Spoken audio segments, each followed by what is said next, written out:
तो बच्चों आज हम लोग शुरू कर लेंगे केमिकल बॉन्डिंग। बताइए बॉन्ड क्या है? Attractive force. अट्रैक्टिव फोर्स आप नोट करिए, कोई प्रॉब्लम नहीं, आप नोट करिए। Attractive force that holds together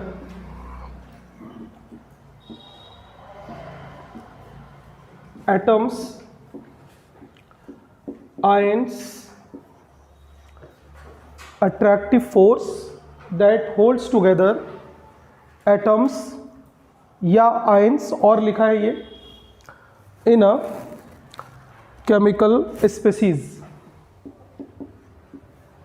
in a chemical species।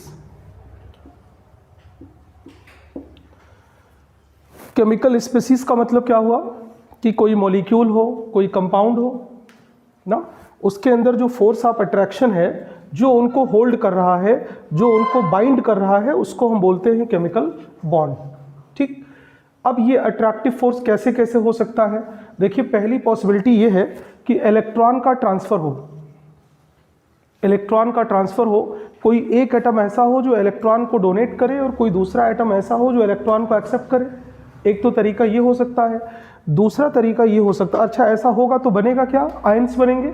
और दूसरा तरीका हो सकता है कि आयन का फॉर्मेशन ना हो, वो दोनों एटम अपने अपने इलेक्ट्रॉन को शेयर कर लें। तो एक तो बॉन्ड बन सकता है बाई शेयरिंग ऑफ इलेक्ट्रॉन, दूसरा बॉन्ड बन सकता है बाई ट्रांसफर ऑफ इलेक्ट्रॉन। जब ट्रांसफर ऑफ इलेक्ट्रॉन से बनेगा बॉन्ड तो उसको बोलेंगे आयनिक बॉन्ड, और जब शेयरिंग ऑफ इलेक्ट्रॉन से बनेगा तब क्या कहोगे? उसको कोवेलेंट बॉन्ड। तो मेनली दो ही तरह के जो है बॉन्ड है, कोवेलेंट और आयनिक। अगर ट्रांसफर से बना तब आयनिक, और अगर शेयरिंग से बना तब कोवेलेंट। अब ये लिख लिया आपने, attractive force that hold together atoms या ion in a chemical species. चलिए अब इस पे दो सवाल छोटे छोटे से आते हैं एनसीईआरटी के अंदर, वो हम लोग देख लेते हैं। लिखिए क्वेश्चन नंबर 1। ये आपने बॉन्ड की डिफिनीशन लिखा हुआ है, बॉन्ड की डिफिनीशन लिखा है आपने। लिखिए पहला क्वेश्चन लिखिए, why molecules are more stable,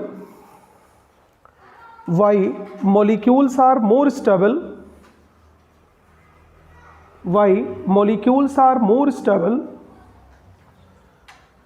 than isolated atoms, why molecules are more stable than isolated atoms। ये कह रहे हैं कि जो एटम है, जो फ्री स्टेट में है, वो कम स्टेबल है, लेकिन जब वो बॉन्ड बना लेता है तो वो ज़्यादा स्टेबल हो जाता है। ऐसा क्यों? बताइए। यहाँ से क्लियर दिख रहा है आपको कि जब भी दो स्पीसीज के बीच में, चाहे वो एटम हो या आयन हो, अट्रैक्टिव फोर्स काम करेगा तो पोटेंशियल एनर्जी कम होगी। ये क्लियर है आपको कि जब भी दो चीज़ों के बीच में अट्रैक्टिव फोर्स लगेगा तो पोटेंशियल एनर्जी क्या होगी? कम होगी। और अगर सिस्टम में या मॉलिक्यूल के अंदर पोटेंशियल एनर्जी की वैल्यू घटेगी तो बताओ स्टेबिलिटी की वैल्यू क्या होगी? बढ़ जाएगी। तो यहाँ हम नीचे लिखेंगे इसका answer, during bond formation, during bond formation, during bond formation, ये देखो हम ऐसे लिख रहे हैं, तुम भी ऐसे लिखना, अट्रैक्टिव फोर्स बिटवीन एटम्स या आयंस क्या होगा बोलो? इंक्रीज करेगा। पहले वो जब नॉन बॉन्डेड होंगे तो कोई अट्रैक्टिव फोर्स नहीं था, वो अलग अलग थे। जब अट्रैक्टिव फोर्स लगेगा, जब बाइंड करेंगे एक दूसरे के साथ, वो जुड़ेंगे, तो अट्रैक्टिव फोर्स क्या होगा? बढ़ेगा। इस फोर्स के बढ़ने से क्या होगा कि पोटेंशियल एनर्जी, आप पूरा लिख लीजिएगा, बताइए क्या हो जाएगी? कम हो जाएगी। जितना अट्रैक्टिव फोर्स का मैग्नीट्यूड ज़्यादा होगा उतनी पोटेंशियल एनर्जी कम हो जाएगी। और बताइए जितनी पोटेंशियल एनर्जी कम हो जाएगी उतनी स्टेबिलिटी क्या होगी? बढ़ जाएगी। तो इस क्वेश्चन का आंसर हमें मिल गया। क्या मिल गया हमें आंसर इसका? कि जितना अट्रैक्टिव फोर्स एटम या आयंस के बीच में बढ़ेगा, पोटेंशियल एनर्जी उतनी कम हो जाएगी और स्टेबिलिटी उतनी बढ़ जाएगी। क्लियर हो गया? यहाँ से एक चीज़ हम और लिख सकते हैं, देखिए अब रटिएगा नहीं, कि जब भी अट्रैक्टिव फोर्स काम करेगा तो एनर्जी घटेगी। इसका मतलब जो सिस्टम पहले था, बाद के सिस्टम में एनर्जी कम होगी। तो बताइए एनर्जी बाहर जाएगी कि बाहर से अंदर आएगी? बाहर जाएगी। तो दूसरी बात नीचे लिखिए, bond formation is exothermic process. Clear हो रहा ना कि क्यों एक्सोथर्मिक है? क्योंकि बॉन्ड के बनने से स्टेबिलिटी आएगी। Bond formation is exothermic process. तो हम थर्मोडायनेमिक्स में उसको कैसे लिख सकते हैं बच्चों, डेल्टा एच की वैल्यू क्या लिख सकते हैं, नेगेटिव। तो bond formation is exothermic process. तो इस क्वेश्चन का आपको आंसर मिल गया। अब हम दूसरे क्वेश्चन पे आते हैं। लिखे वाई केमिकल कॉम्बिनेशन अकर, वाई केमिकल कॉम्बिनेशन अकर, आखिर वो एटम कंबाइन क्यों होते हैं, ये क्वेश्चन है। वाई केमिकल कॉम्बिनेशन अकर, वो एटम या आयन जो है वो क्यों कंबाइन हो रहे हैं, ये हम लोग पढ़ेंगे। तो देखिए इसके जो आंसर है वो हम लोग दो तरह से इसको एक्सप्लेन करते हैं। पहला आंसर क्या है इसमें कि वो इसलिए कंबाइन हो रहे हैं कि कंबाइन होने से उनकी पोटेंशियल एनर्जी कम हो रही है, जिससे उनकी स्टेबिलिटी क्या हो रही है, बढ़ जा रही है। तो लिखिए टू डिक्रीज पोटेंशियल एनर्जी, पहला इसका आंसर हुआ to decrease potential energy.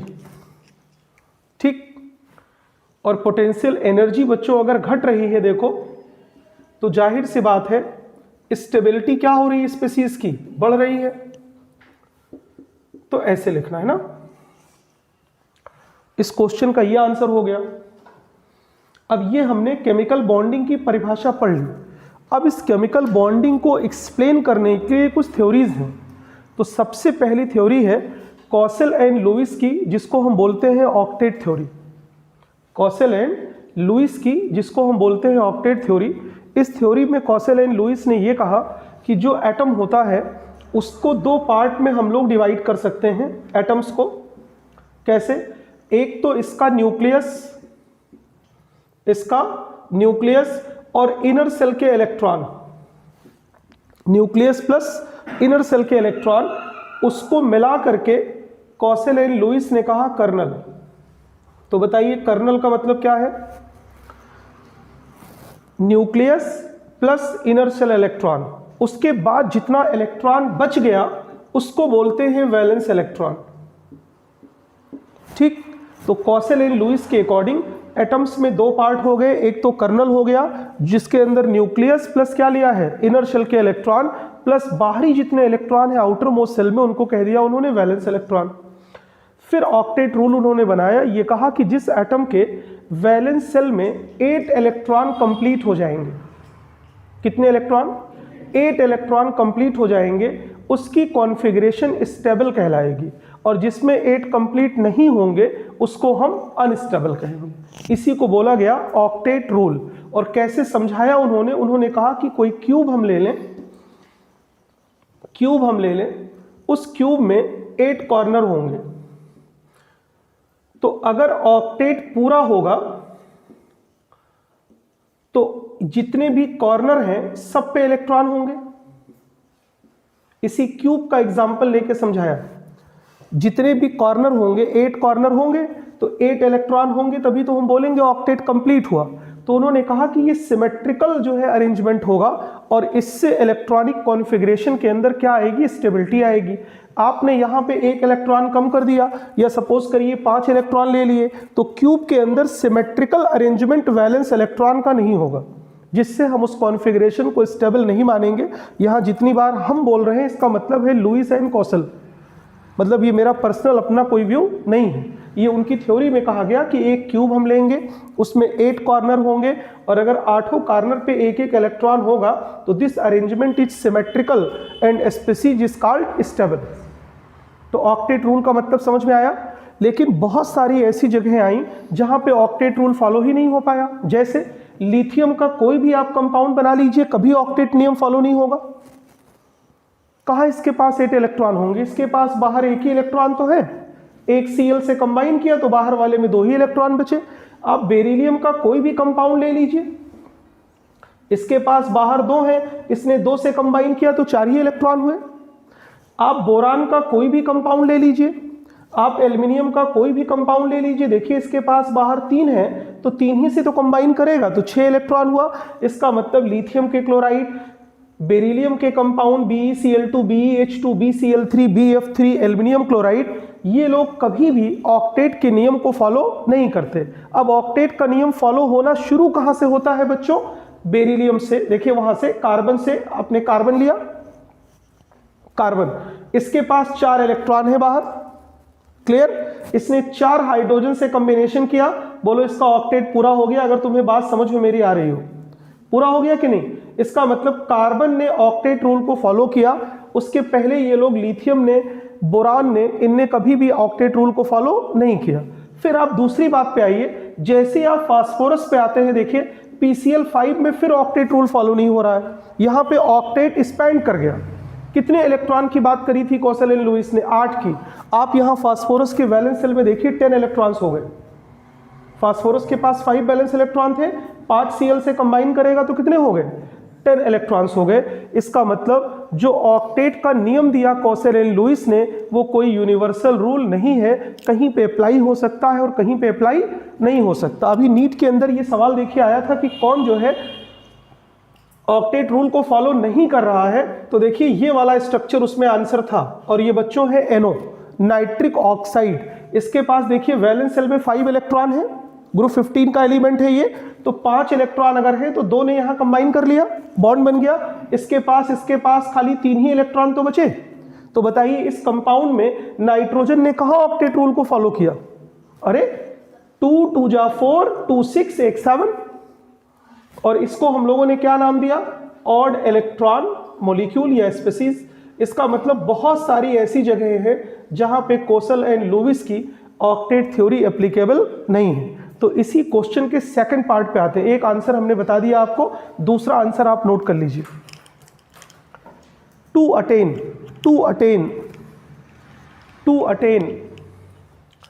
Stable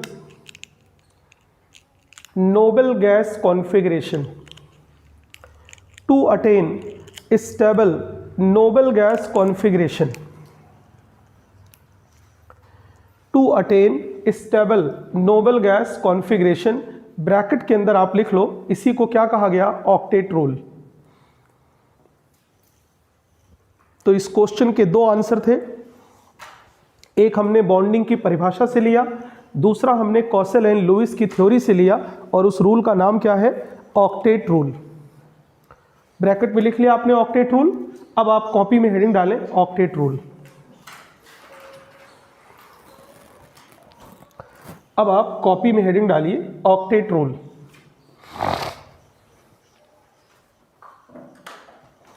copy में हेडिंग डालिए ऑक्टेट रूल। लिखिए given by Kossel and Lewis,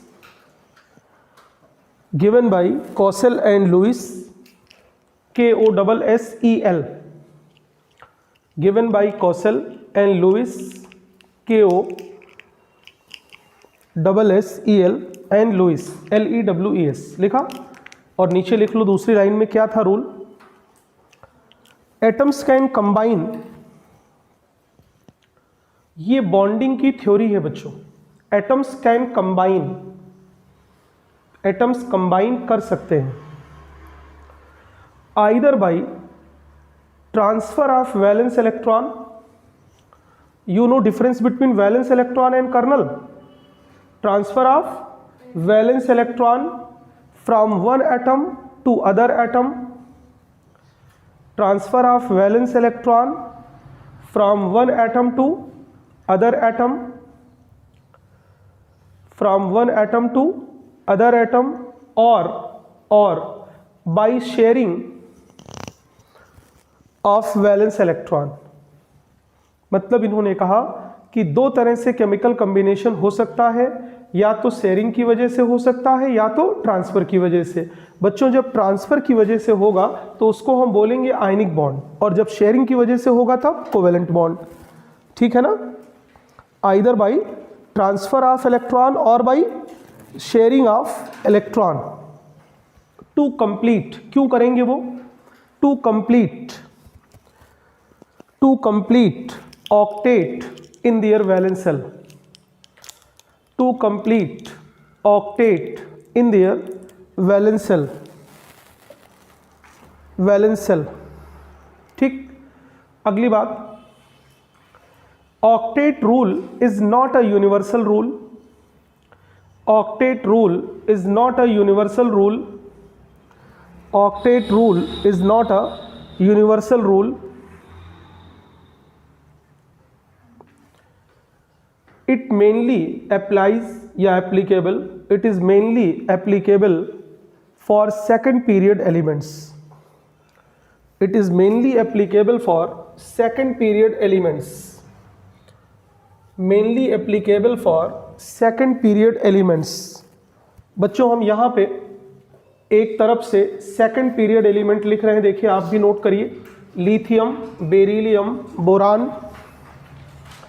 carbon, nitrogen, oxygen, fluorine and neon.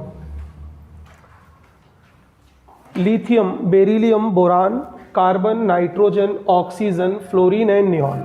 ठीक, ऑक्टेट रूल को समझने के लिए हमें सबसे पहले वैलेंस इलेक्ट्रॉन की बात करनी होगी। तो देखिए यहाँ पे हम सब में वैलेंस इलेक्ट्रॉन लिख लेते हैं। वैलेंस इलेक्ट्रॉन का मतलब क्या है? Electrons in outermost shell. ठीक है ना, वैलेंस इलेक्ट्रॉन की बात करेंगे। अब बताइए लिथियम में क्या कॉन्फ़िगरेशन है? 3 इलेक्ट्रॉन है, तो हम क्या बोलते हैं? 1s2 2s1। तो बाहरी कक्षा में कितने इलेक्ट्रॉन है इसके पास? 1 इलेक्ट्रॉन है। ठीक है, अब ये बेचारा अपना ऑक्टेट तो पूरा नहीं कर सकता क्योंकि 1 इलेक्ट्रॉन है। ऑक्टेट पूरा करने के लिए कितने इलेक्ट्रॉन चाहिए? 7। इसका मतलब ये ऑक्टेट रूल को कभी फॉलो नहीं कर पाएगा। ये सिर्फ इतना करेगा कि ये हीलियम जैसा बिहेवियर शो करेगा। हीलियम के पास 2 इलेक्ट्रॉन होता है, तो इसको हम बोलेंगे ये डुप्लेट फॉलो करेगा, ये ऑक्टेट फॉलो नहीं कर पाएगा। चलिए बेरिलियम में क्या होगा? 1s2 2s2। तो वैलेंस इलेक्ट्रॉन कितने होंगे? 2 ही होगा। इसका मतलब ये 2 लोगों से कंबाइन करेगा तो सिर्फ इसके उसमें कितने बाहर इलेक्ट्रॉन बचेंगे? 4। इसका मतलब ये भी कभी भी जो है वो ऑक्टेट रूल को फॉलो नहीं कर पाएगा। बताइए इसमें क्या होगा? 1s2 2s2 2p1।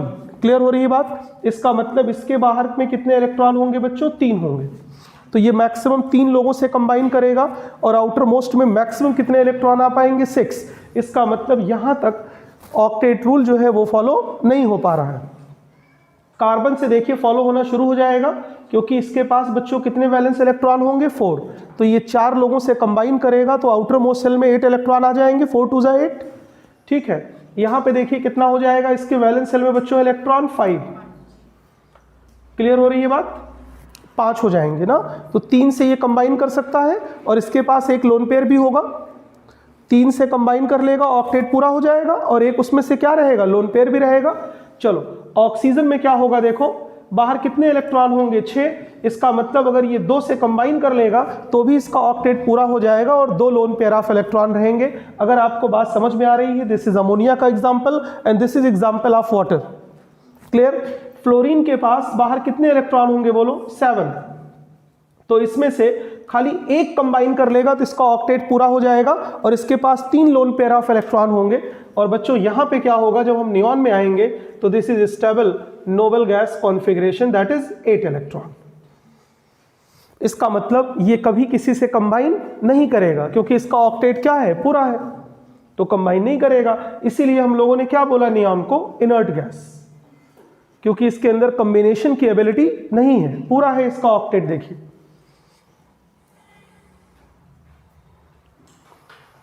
क्लियर हो गई बात? ठीक,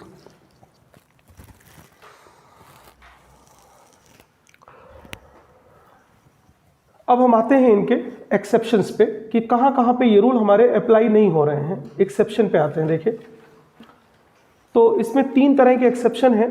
एक तो हम बात करेंगे इनकी इनकम्प्लीट ऑक्टेट्स की, कि जहां पे ऑक्टेट कॉम्बिनेशन के बाद भी पूरा नहीं हो पा रहा है। तो कॉसेल और लुईस की जो थ्योरी है वो पूरी तरह से अप्लाई नहीं हो पा रही है बॉन्डिंग पे। तो पहले हम लोग इनके एक्सेप्शंस में देखेंगे इनकम्प्लीट ऑक्टेट। आप लिथियम का कोई भी कंपाउंड इमेजिन करिए, लिथियम का कोई भी कंपाउंड इमेजिन करिए, दिस इज लिथियम क्लोराइड। बताइए क्या ऑक्टेट पूरा हो पाया? नहीं हुआ। इसमें 1 इलेक्ट्रॉन लिथियम का, 1 इलेक्ट्रॉन क्लोरीन का है, तो 2 ही तो हुआ। इसका मतलब लिथियम ने हीलियम की कॉन्फ़िगरेशन को अचीव किया है, that is called duplet configuration. और उन्होंने क्या कहा था? ऑक्टेट। तो ऑक्टेट का वायलेशन है ये। दूसरा, आप बेरिलियम का कोई कंपाउंड इमेजिन करिए, बोलो, BeCl2, इसके पास बाहर 2 ही इलेक्ट्रॉन थे, बोलो, तो इसने 2 ही से कंबाइन किया तो बाहर 4 ही तो आए, इसका मतलब इसका भी ऑक्टेट पूरा नहीं हुआ। ऐसी बात कर लो BeCl3 की, बात कर लो AlCl3 के, देखो ये ग्रुप थर्ड के किसमें है? ग्रुप थर्ड में, तो बाहर कितने इलेक्ट्रॉन हैं? 3, और यहाँ भी 3, तो बोलो इसमें बैलेंस सेल में कितने इलेक्ट्रॉन आ रहे हैं? 6। इसका मतलब ये भी ऑक्टेट को फॉलो नहीं कर रहे हैं। तो बताओ ये किसके एग्जाम्पल हैं? इनकम्प्लीट ऑक्टेट के। तो ये ऑक्टेट रूल को फॉलो नहीं कर पा रहे हैं। दूसरे की बात करो, जो ऐसी स्पीसीज हैं जिनको हम लोग बोलते हैं ऑड इलेक्ट्रॉन मॉलिक्यूल्स, वो भी इनको फॉलो नहीं करते।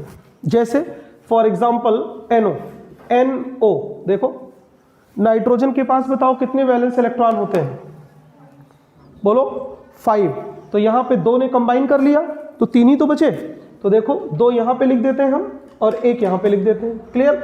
ऑक्सीजन में कितने होते हैं वैलेंस सेल में? 6। तो देखो 2 ने कंबाइन किया, इसका मतलब यहां पे ये है पूरा। तो अब हम ऑक्सीजन का ऑक्टेट चेक करना चाहेंगे, तो देखिए यहां पे 2, 2 4, 2 6, 2 8, इसका मतलब ऑक्सीजन यहां पे ऑक्टेट रूल को फॉलो कर रहा है। लेकिन अगर हम नाइट्रोजन की बात करें तो 2, 2 4, 2 6 और 1 7, इसका मतलब ये जो है फॉलो नहीं कर रहा है। और ऑड इलेक्ट्रॉन का मतलब क्या हुआ बच्चों? Unpaired electron. तो अनपेयर्ड इलेक्ट्रॉन की वजह से इसको बोला है ऑड इलेक्ट्रॉन। अगर आपको याद हो तो ऑर्गेनिक केमिस्ट्री में हम लोग इसको फ्री रेडिकल बोलते थे जब कार्बन पे होता था। ठीक है, लिख लीजिए। तीसरी तरह का एक्सेप्शन क्या होगा? कि जहां पे ऑक्टेट से ज्यादा इलेक्ट्रॉन हो जाए, एक्सपेंडेड इलेक्ट्रॉन या ऑक्टेट।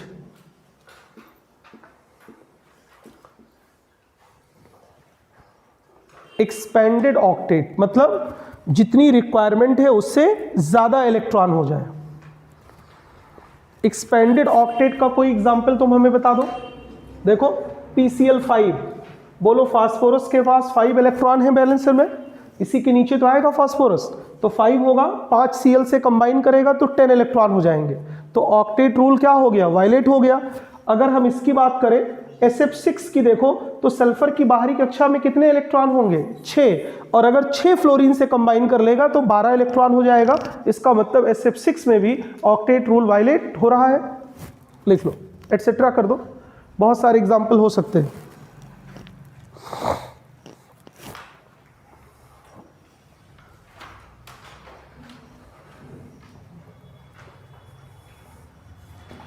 तो बोलो इन एग्जाम्पल से क्या ये क्लियर हो गया कि जो ऑक्टेट का रूल है वो यूनिवर्सल रूल नहीं है? यूनिवर्सल रूल नहीं। अब हम डिटेल में आते हैं बॉन्ड में।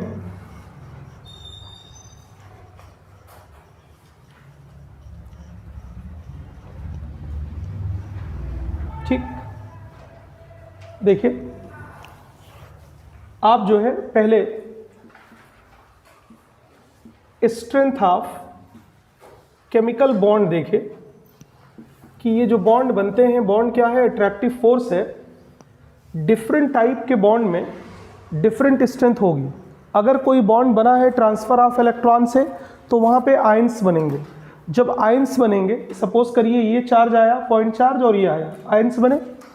इन आयंस को हमने इस डिस्टेंस पे रखा हुआ है। जब भी ट्रांसफर ऑफ इलेक्ट्रॉन होगा तो आयंस ही तो बनेंगे। तो आयंस को हम यहाँ पे क्या लेंगे? As a point charge. ये डिफरेंस होगा यहाँ पे, r इनके बीच में दूरी है, इसको बोलेंगे डिस्टेंस ऑफ सेपरेशन। तो हम लोगों ने फिजिक्स में क्या पढ़ा हुआ है? इलेक्ट्रोस्टैटिक फोर्स ऑफ अट्रैक्शन यहाँ लगेगा। तो this force hold together positive and negative charge. बोलो, ना तो कोई स्ट्रक्चर बनेगा, ना तो कोई डायरेक्शन होगी, बस इनके बीच में एक strong electrostatic force of attraction होगा। और इसी फोर्स की वजह से हम इस बॉन्ड को बोलते हैं इलेक्ट्रोवैलेंट बॉन्ड या आयनिक बॉन्ड। तो बताइए आयनिक बॉन्ड क्या है? It is a electrostatic force of attraction between opposite charge ion. Clear? तो ये तो बहुत स्ट्रॉन्ग फोर्स होगा। दूसरा तरीका क्या हो सकता है? इनका कभी बच्चों कोई स्ट्रक्चर नहीं होगा। आयनिक बॉन्ड जिस कंपाउंड में बनेगा उनका कभी कोई स्ट्रक्चर नहीं होगा, और अगर स्ट्रक्चर नहीं होगा तो उसमें कभी आइसोमेरिज्म नहीं होगी। इसका मतलब ionic bonds are non directional always, they have no geometry, no structure. लेकिन अगर कहीं पे कोई एटम है और वो एटम से कंबाइन करता अपने इलेक्ट्रॉन को दे करके, तो यहां जब ओवरलैपिंग होगी बच्चों तभी तो बॉन्ड बनेगा। बोलो, अब जब ओवरलैपिंग होगी तो क्या ओवरलैपिंग ऐसे कहीं भी हो जाएगी कि जहां इलेक्ट्रॉन की डेंसिटी ज्यादा होगी वहीं होगी? ओवरलैपिंग कहां होगी? जहां इलेक्ट्रॉन की डेंसिटी ज्यादा हो। इसका मतलब यहां पे ज्योमेट्री बनेगी, यहां पे शेप होगा इसका। तो बताओ ऐसा बॉन्ड क्या कहलाएगा जो शेयरिंग से बनेगा? कोवेलेंट। ये वाला बॉन्ड क्या था? आयनिक। तो आपको हमें ये समझाना है कौन सा बॉन्ड ज्यादा स्ट्रांग है, आयनिक की कोवेलेंट? आयनिक, क्योंकि यहाँ पे जो है चार्ज है बेटे, और चार्ज के बीच में जो फोर्स लगेगा वो ज्यादा होगा मैग्नीट्यूड, और यहाँ पे कोई चार्ज तो है नहीं, एटम को एटम जो है इस शेयरिंग की वजह से अट्रैक्ट करेगा तो कम होगा। तो समझाना जो है वो पूरा अगर आप समझाएंगे तो शुरू से लेकर के आखिर तक आप इसको देखिए। महेंद्र सिंह धोनी का नाम आपने सुना है? वो क्या है? इंडियन क्रिकेट में हैं, ठीक, अभी तो रिटायर हो गए। इंडियन क्रिकेट में हैं धोनी, विकेट कीपर। तो ऐसा था पहले मामला, जब वो खेल रहे थे तो किस रोल में होते थे? विकेट कीपर के रोल में। कैप्टन थे तब भी, नहीं थे कैप्टन तब भी विकेट कीपर थे। तो हमेशा आप याद रखिएगा कि इतनी ही तरह के फोर्स होते हैं एटम और मॉलिक्यूल के बीच में, और उनके बीच में ये फोर्स ऑफ अट्रैक्शन का मैग्नीट्यूड है बच्चों। This I indicate ionic bond, this I for ionic bond. हमेशा इसकी मजबूती या इसकी स्ट्रेंथ ज़्यादा होती है सारे बॉन्ड्स में।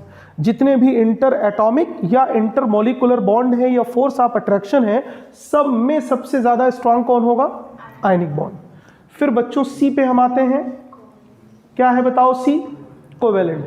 हमेशा ध्यान रखिएगा कोऑर्डिनेट कोई बॉन्ड नहीं होता, coordinate is a type of covalent bond, अलग से कोई बॉन्ड नहीं है वो ना, तो इसी के टाइप है बच्चों। इसके बाद क्या आ जाएगा? कोवेलेंट। फिर हम लोगों को देखना होगा, आगे हम लोग सीखेंगे कि जब metal ion sea of electron में होते हैं, metals ion sea of electrons में होते हैं, तो वहां हम बोलते हैं मेटालिक बॉन्ड। तो मेटालिक बॉन्ड जो है इनसे कमजोर होता है, किससे? कोवेलेंट से। तो हमेशा ध्यान रखना है कि सबसे ज्यादा स्ट्रांग बॉन्ड कौन है? आयनिक। फिर कौन है? कोवेलेंट। फिर कौन है? मेटालिक, इंडियन क्रिकेट में। और फिर हैं, अब देखिए ये कमजोर बॉन्ड है और यहां फर्क है, मेरी बात समझिएगा। जब यहां पे बॉन्ड का फॉर्मेशन हुआ है तो यहां इन्वॉल्वमेंट है इलेक्ट्रॉन का, यहां पे इन्वॉल्वमेंट है इलेक्ट्रॉन का, यहां पे इलेक्ट्रॉन का ट्रांसफर हुआ है, यहां पे इलेक्ट्रॉन की शेयरिंग हुई है, यहां भी इलेक्ट्रॉन के अंदर मेटल आयन रखे हुए हैं, तो इलेक्ट्रॉन इन्वॉल्व है इनमें, तो हमेशा ये स्ट्रॉन्ग बॉन्ड कहलाते हैं। और बेसिकली यही जो है ये केमिकल बॉन्ड कहलाते हैं, ये तीन। इसके बाद अगर हम बात करेंगे तो ये वीक इंटरमोलिकुलर फोर्सेस हैं, वीक इंटरमोलिकुलर फोर्सेस हैं। एक का नाम है इसका H for hydrogen bond, weak, यहां पे इलेक्ट्रॉन का कोई इन्वॉल्वमेंट नहीं है, एक दूसरे को अट्रैक्ट करते हैं खाली। और ये D फॉर धोनी का जो D है बच्चों, ये क्या है? Dipole, dipole interaction. और आपको आगे हम बहुत क्लियर पढ़ाएंगे कि जो हाइड्रोजन बॉन्ड है और डाइपोल डाइपोल इंटरैक्शन है वो एक ही चीज है ना। Hydrogen bond is a type of dipole dipole interaction, लेकिन मैग्नीट्यूड में थोड़ा सा फर्क है खाली, क्योंकि ये वहीं पे होता है जहां पे हाईली इलेक्ट्रोनेगेटिव एटम होते हैं FON, और ये हर जगह होता है, तो थोड़ा सा स्ट्रेंथ इनकी ज्यादा है, थोड़ा सा। और इसके बारे में तो आपको पढ़ाया होगा हमने कि W जो है वो क्या है बच्चों? वीकेस्ट फोर्स है। और ऐसे फोर्स का एग्जाम्पल अगर आपको याद हो तो एल्केन्स में पढ़ा है, एल्केन्स आपने, एल्केन्स में ये फोर्स है वीकेस्ट वंडर वाल फोर्स ऑफ अट्रैक्शन। तो आप ये नोट कर लें, ये स्ट्रेंथ ऑफ बॉन्ड है। ये जो हमने एक बीच में लाइन ड्रॉ करा है, ये लाइन ये बता रही है कि इधर इलेक्ट्रॉन इन्वॉल्व है, इधर इलेक्ट्रॉन इन्वॉल्व नहीं है, they are weak intermolecular force of attraction.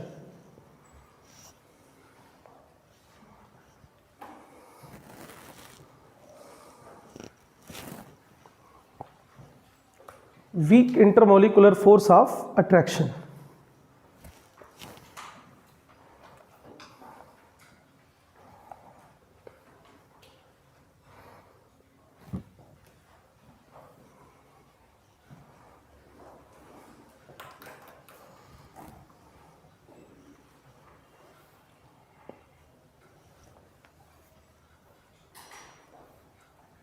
तो ये है स्ट्रेंथ ऑफ केमिकल बॉन्ड।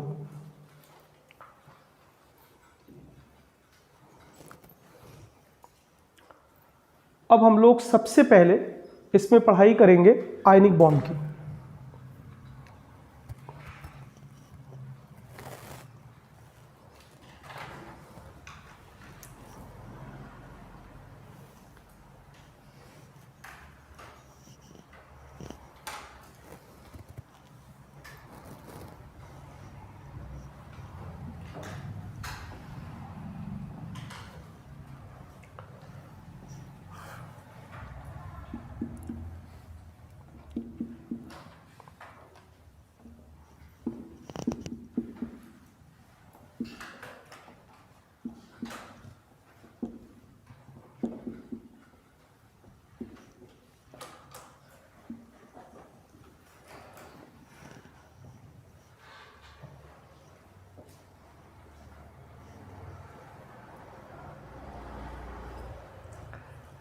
तो अब नई हेडिंग आप डालिए, आयनिक बॉन्ड या इलेक्ट्रोवैलेंट बॉन्ड। इलेक्ट्रोवैलेंट बॉन्ड,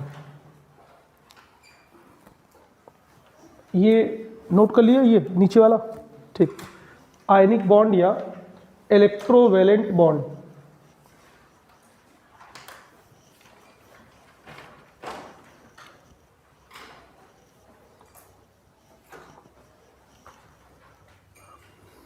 क्या है ये, अभी बताया आपको हमने। ये आयनिक बॉन्ड या इलेक्ट्रोवैलेंट बॉन्ड क्या है, लिखिए। Electrostatic force of attraction, electrostatic force of attraction, electrostatic force of attraction between oppositely charged ions. मतलब ये जो बॉन्ड है वो किसको जोड़ रहा है बच्चों, आयंस को, इसीलिए नाम क्या पड़ गया, ionic bond. It is electrostatic force of attraction between oppositely charged ions. ये है आयनिक बॉन्ड या इलेक्ट्रोवैलेंट बॉन्ड। अब हम आते हैं ये बनता कब है और कैसे बनता है, इस पे आते हैं। लिखो, formed by, next line, formed by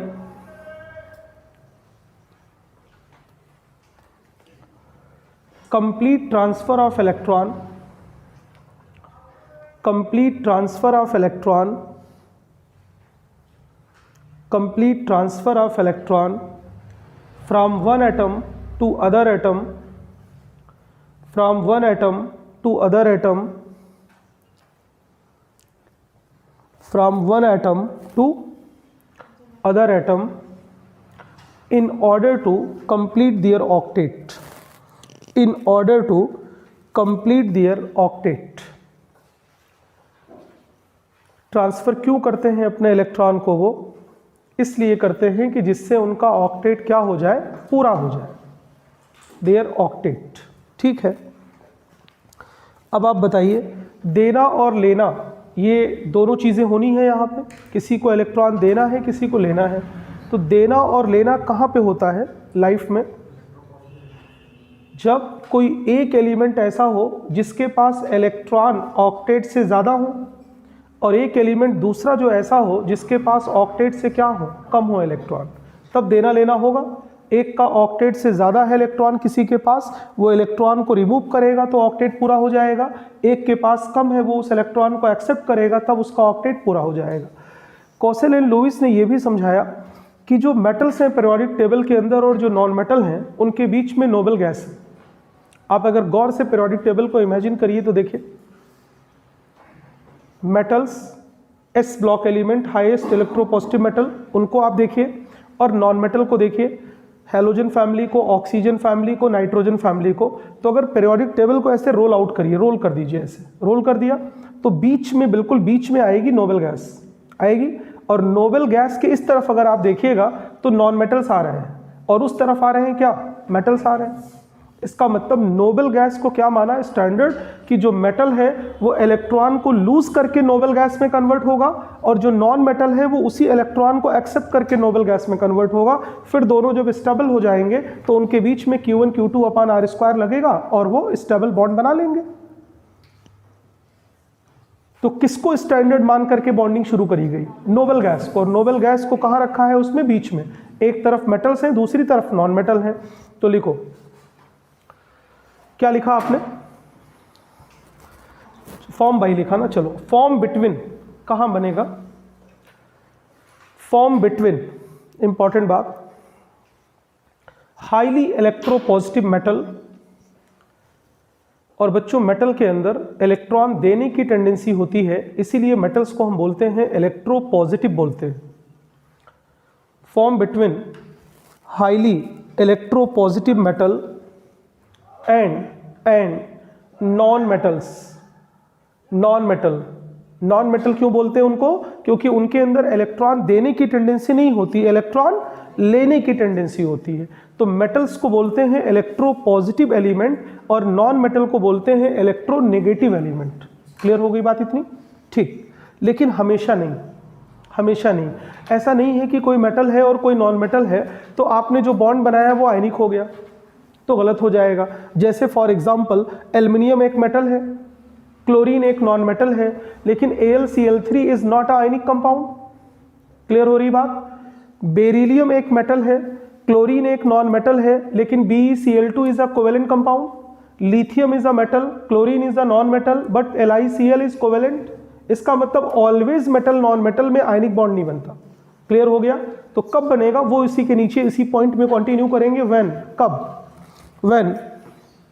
when ये बात हमें बिल्कुल क्लियर आनी चाहिए। व्हेन, कब? जब ऐसा हो तब। मतलब कोई हाईली इलेक्ट्रोपॉजिटिव मेटल किसी नॉन मेटल के साथ आयनिक बॉन्ड तभी बना सकता है जब उन दोनों की इलेक्ट्रोनेगेटिविटी का जो डिफरेंस हो वो 1.7 से ज्यादा हो। क्लियर? जब दोनों की इलेक्ट्रोनेगेटिविटी का फर्क कितना हो? 1.7 से ज्यादा। ठीक। अगर इससे डिफरेंस कम होगा तो वो आयनिक बॉन्ड का फॉर्मेशन नहीं कर पाएंगे। इतनी बात भैया क्लियर हो गई? अब हम आपको एक एग्जांपल लेकर के, अच्छा एक चीज और बच गई, लिखिए इलेक्ट्रोवैलेंसी क्या है। जैसे हम पूछें कि NaCl के बीच में आयनिक बॉन्ड बना, तो बताइए सोडियम की इलेक्ट्रोवैलेंसी क्या है, क्लोरीन की इलेक्ट्रोवैलेंसी क्या है? तो वेरी सिंपल, जितना उसके ऊपर नंबर ऑफ यूनिट चार्ज होगा वही उसकी इलेक्ट्रोवैलेंसी है। तो बताओ सोडियम की कितनी है? 1, और क्लोरीन की कितनी है? 1। हमेशा याद रखना कि valency is not associated with any sign. Valency is a just combining capacity.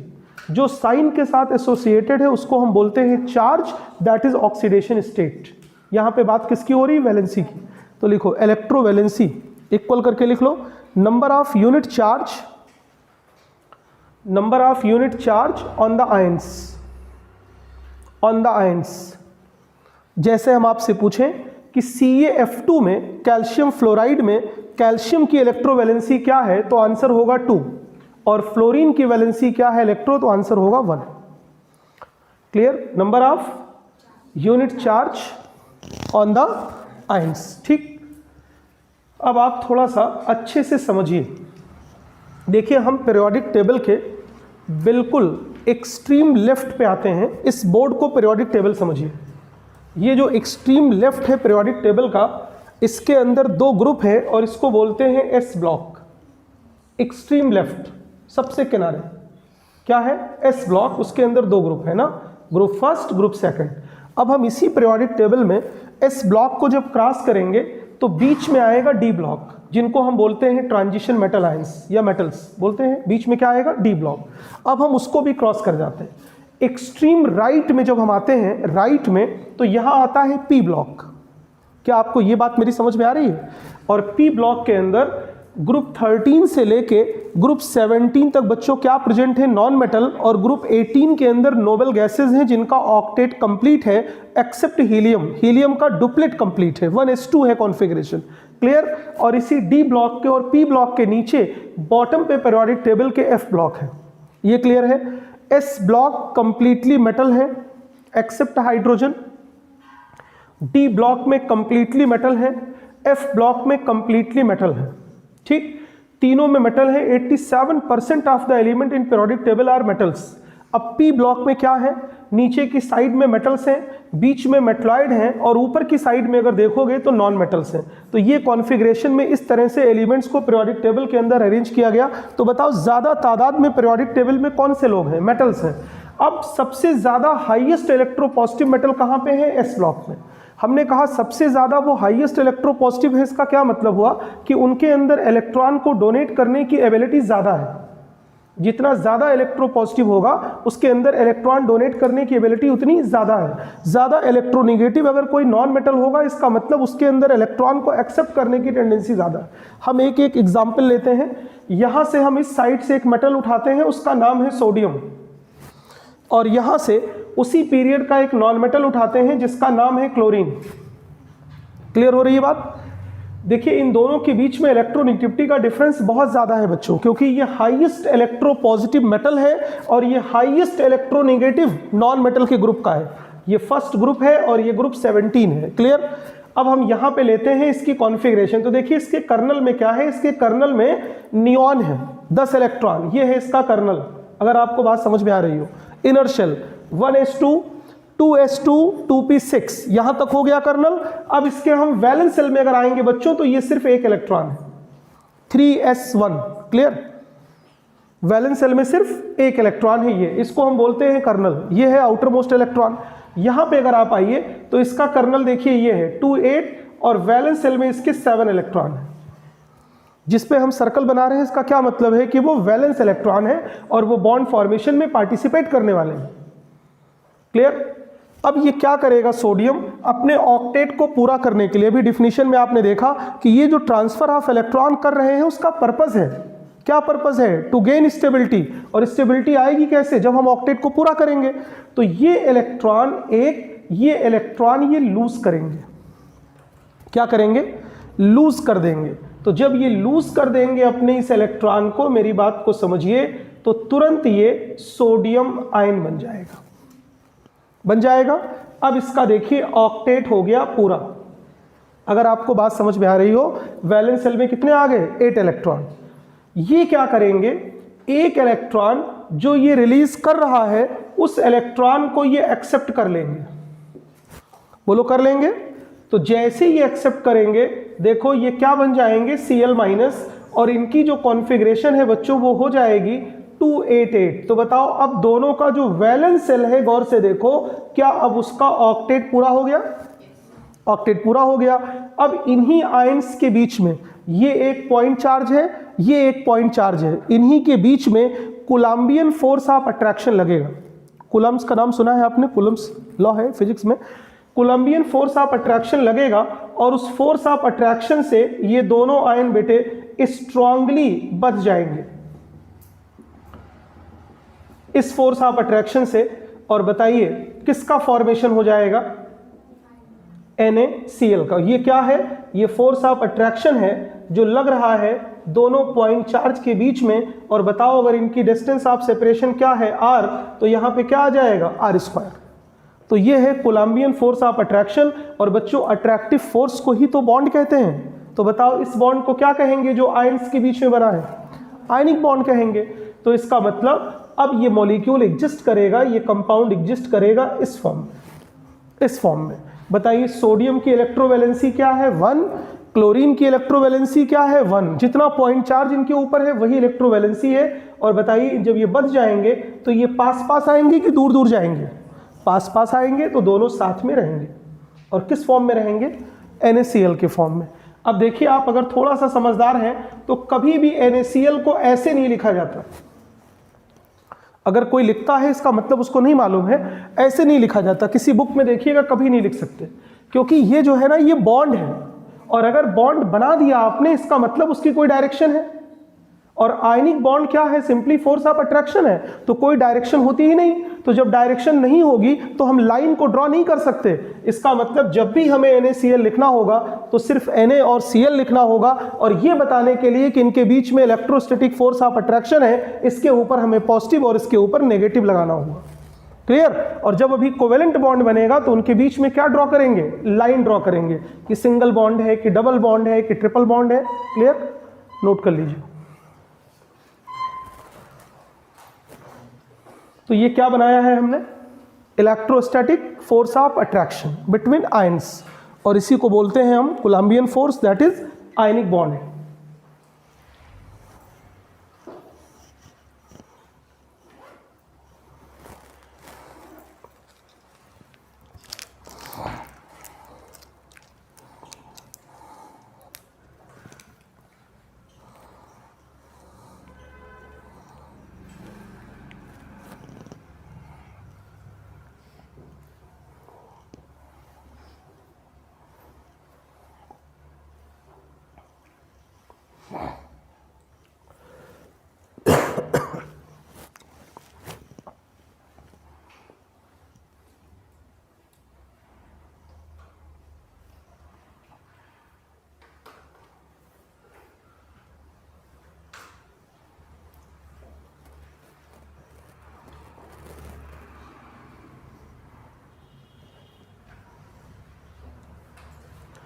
जैसे ऑर्गेनिक केमिस्ट्री में हम रिएक्शन मैकेनिज्म को लेते हैं तब पूरी ऑर्गेनिक को समझते हैं हम लोग, वैसे इनऑर्गेनिक अगर आपको सीखना है तो केमिकल बॉन्डिंग सबसे इंपॉर्टेंट टॉपिक है।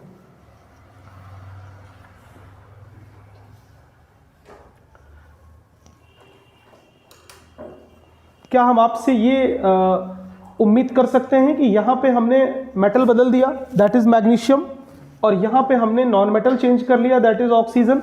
क्या इनके बीच में बॉन्ड आप बना सकते हैं खुद से? ठीक है, हम ये एश्योर करते हैं आपको कि इनकी इलेक्ट्रोनेगेटिविटी जो एग्जाम्पल ले रहे हैं वो 1.7 से ज़्यादा है।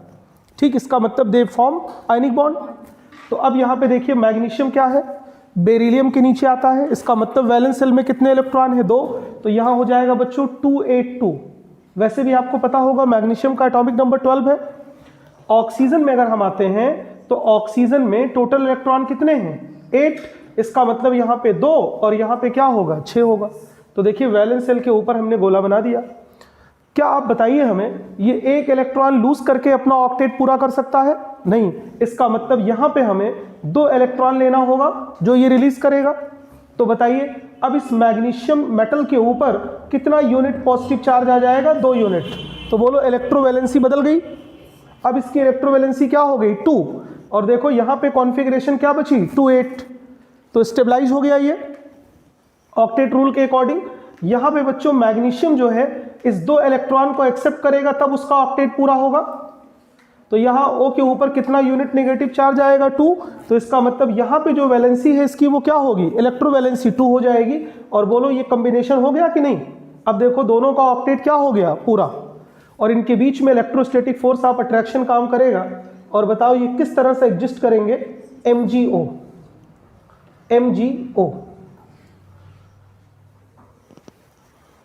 हम लोग सॉलिड स्टेट के अंदर जो हम एग्जाम्पल ले रहे हैं इनके क्रिस्टल लैटिस को सीखेंगे।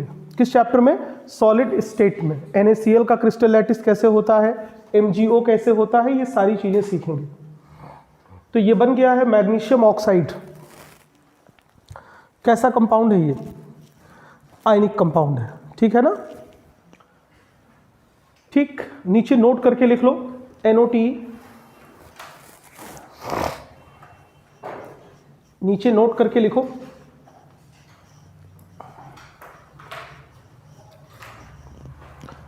देखो लिथियम जो है उसका जो क्लोराइड है, लिथियम का जो ब्रोमाइड है, लिथियम का जो आयोडाइड है, ये कोवेलेंट है क्योंकि डिफरेंस ऑफ इलेक्ट्रोनेगेटिविटी 1.7 नहीं है यहाँ पे।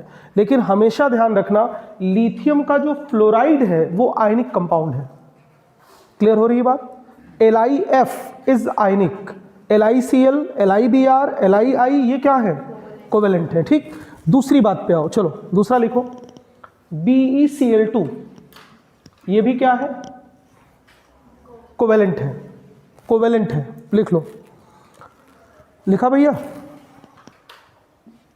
और देखो पहले हम जो लिख रहे हैं तुम ना लिखना, ये कोई तुमसे पूछे कि ये कोवेलेंट है कि आयनिक, तो यहाँ पे दोनों आंसर हैं।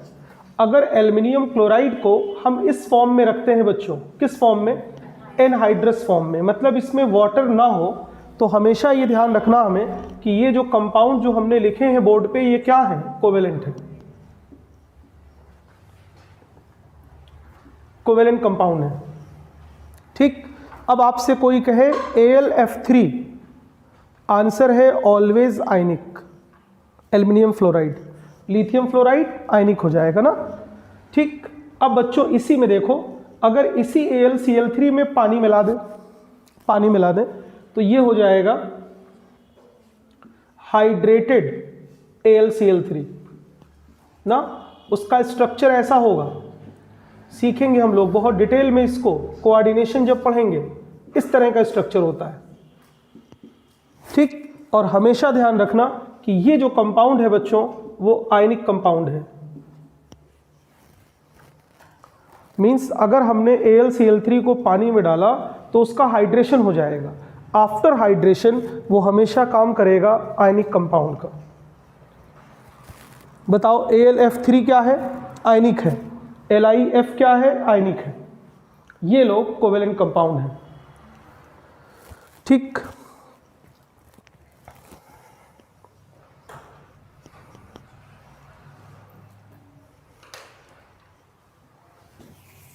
अब हम ये देखेंगे कि नीट और जेई में क्वेश्चन कहाँ से आते हैं। तो बिल्कुल बेसिक हमने 0 लेवल का अब तक आपको समझाया। अब हम एक एग्जाम्पल लेकर के आपको कंपटीशन के लेवल पे ले आते हैं। तो कॉपी में हेडिंग डालिए फॉर्मेशन ऑफ NaCl, फिर देखते हैं जेई में और नीट में क्या पूछा जाता है आपसे। फॉर्मेशन ऑफ NaCl,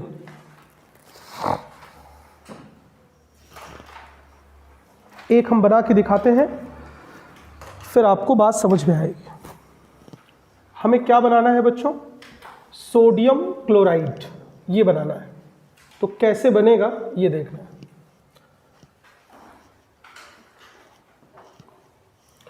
सबसे पहला स्टेप ये होगा कि सोडियम मेटल को हम लेंगे। तो सोडियम मेटल की जो नेचुरल स्टेट है बच्चों वो सॉलिड है, सॉलिड है। ना तो कभी ये इलेक्ट्रॉन लूज करेगा, ना कभी इलेक्ट्रॉन ये गेन करेगा, जब तक इस फिजिकल स्टेट में होगा। और बॉन्ड के फॉर्मेशन के लिए जरूरी है कि सोडियम इलेक्ट्रॉन को ट्रांसफर करे।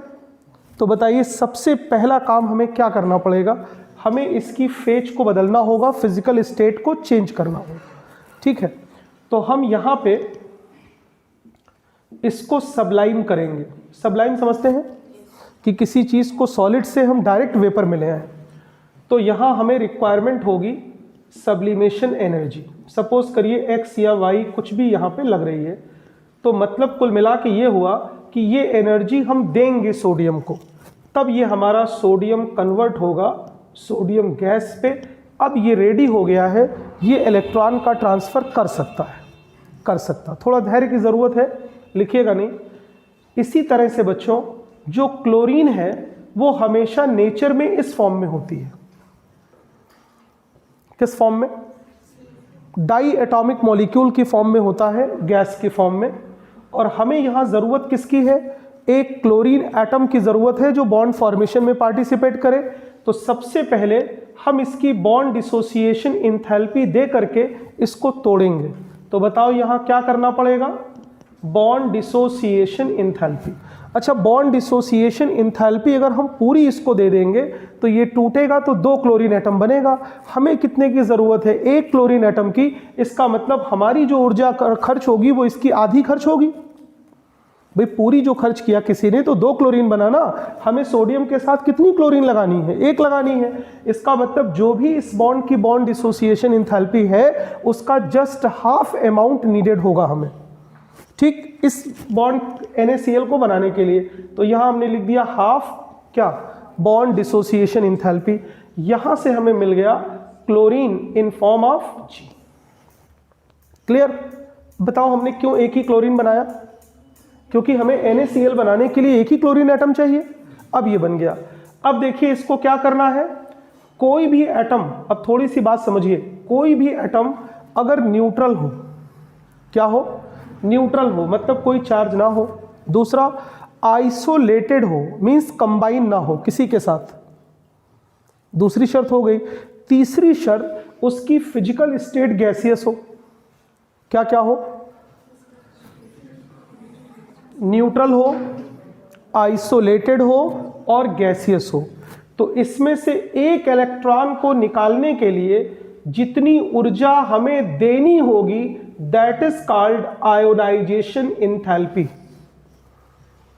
तो बताओ आयोनाइजेशन एंथैल्पी का क्या मतलब है कि किसी न्यूट्रल, तीन चीजें होंगी तभी आयोनाइजेशन एंथैल्पी की बात होगी। कोई न्यूट्रल एटम हो, गैसियस एटम हो और आइसोलेटेड हो, अनकंबाइंड हो, उसमें से एक इलेक्ट्रॉन अगर हम बाहर करते हैं तो उस वैल्यू को हम क्या बोलेंगे, आयोनाइजेशन एंथैल्पी। और जब इतनी ऊर्जा हम इसको देंगे तो अब ये हमारे पास इस तरह का आयन बन जाएगा। क्लियर हो रही है बात? अब ये रेडी हो गया है बॉन्ड फॉर्मेशन के लिए। क्लियर? आप मेरी बात शायद नहीं समझ पा रहे। जैसे हमें बोलना है कि पालक पनीर बनाना है तो हम क्या कहते हैं, सिंपल वे में किसी को बताना हो तो हम यही कहते हैं कि पनीर लाएंगे, पालक लाएंगे, मिक्स कर देंगे, पालक पनीर बन गया। लेकिन अगर एक्चुअली हमें जाके किचन के अंदर बनाना हो पालक पनीर तो बहुत सारी चीज़ें हमें करनी पड़ेंगी। नहीं, जो पनीर का आप वो क्यूब लाएंगे पूरा का पूरा पालक में डाल देंगे। जैसी पालक दुकान से लाए हैं पनीर, अरे कुछ धुलेंगे, उसको कट करेंगे, कुछ करेंगे। तो पहले हमने बताया कि इसको इसमें मिला दिया तो NaCl बन गया। अब हम आपको पढ़ा रहे हैं कि किचन के अंदर जो हम आए हैं इनको लेकर के तो कैसे कैसे ये बन रहे हैं। तो यहाँ पे क्या बन गया, सोडियम आयन। और ये वैल्यू हमने क्या करी है, दी है। तो बताओ ये वैल्यू क्या है, पॉजिटिव, लगी है ऊर्जा। ये वैल्यू क्या है, पॉजिटिव।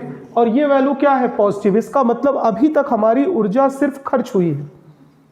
ठीक, और हमें पहले से पता है पहली लाइन से कि बॉन्ड तभी बनेगा जब ओवरऑल एनर्जी कम हो।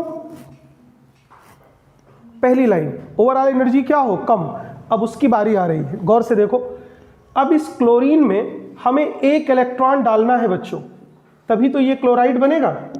तो अब समझो, अगर कोई एटम न्यूट्रल हो, आइसोलेटेड हो और गैसियस हो, यही परिभाषा यहां भी है, न्यूट्रल हो, आइसोलेटेड हो और गैसियस हो, और उसमें हम एक इलेक्ट्रॉन को ऐड करें तो उससे स्टेबिलिटी आएगी और वहां पे इस एनर्जी को हम बोलते हैं इलेक्ट्रॉन गेन एंथैल्पी।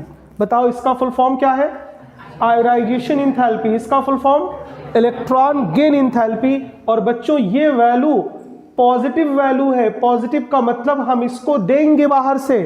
और बताओ ये वैल्यू क्या है, ये वैल्यू नेगेटिव है बच्चों, ये वैल्यू निकलेगी। तो हमारे पास क्या क्या आ गया, सोडियम आयन आ गया और क्लोराइड आयन आ गया।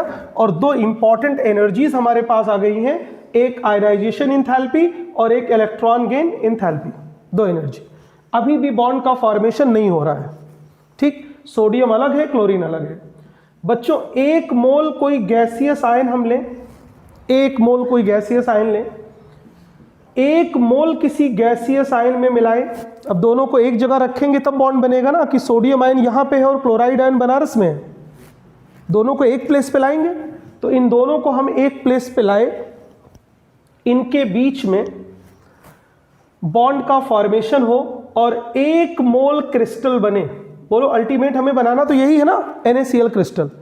तो बच्चों ये जो रिएक्शन है, जब एक मोल सोडियम एक मोल क्लोरीन से कंबाइन करेगा और यहां इलेक्ट्रोस्टैटिक फोर्स ऑफ अट्रैक्शन लगेगा, तो बोलो ऊर्जा निकलेगी कि लगेगी, एनर्जी लगेगी कि निकलेगी, निकलेगी, क्योंकि स्टेबिलिटी आ रही है।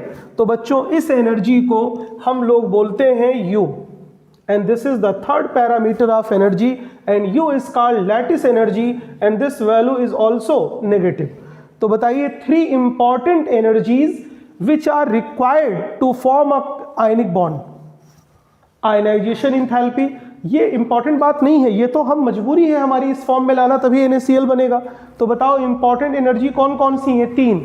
IE डेल्टा HEG का फुल फॉर्म है electron gain enthalpy, this is ionization enthalpy and this is lattice enthalpy. बताओ कौन सी वैल्यू क्या है इसमें, कौन सी वैल्यू लगने वाली ऊर्जा है, ये वाली, और ये दोनों क्या है, निकलने वाली। अब बताओ NaCl कब बनेगा। अब ये नीट और जेईई में सवाल पूछा गया कि NaCl कब बनेगा, जब निकलने वाली ऊर्जा का सम लगने वाली ऊर्जा से ज्यादा हो जाए। क्योंकि bond formation is overall exothermic. तो जब हम इन दोनों वैल्यूज को ऐड करें इन दोनों वैल्यूज को ऐड करें, इस वैल्यू को और इन दोनों वैल्यूज को ऐड करें, बोलो दोनों क्या है, निकल रही हैं, और ये वैल्यू क्या है, लग रही है। तो जब इन दोनों की वैल्यू ज्यादा हो और इसकी वैल्यू क्या हो, कम, तो आयनिक बॉन्ड का फॉर्मेशन इजीली होगा। तो बताओ, टू फॉर्म NaCl, पहला option, ionization enthalpy should be low, yes और no, ionization enthalpy should be low क्योंकि वो लगने वाली है।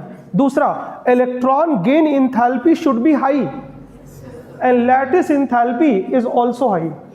मेरे ख्याल से समझ गए होंगे आप ये बात कि ये वैल्यूज ज्यादा होनी चाहिए और ये वैल्यू कम, तब NaCl बनेगा। अगर बच्चों इसका उल्टा हो गया तो NaCl का फॉर्मेशन नहीं हो पाएगा। क्या आपको ये पिक्चर क्लियर है? बिल्कुल, आप नोट कर लें, थोड़ा तेज नोट करिए, अभी और पढ़ाना है बेटे ज़्यादा।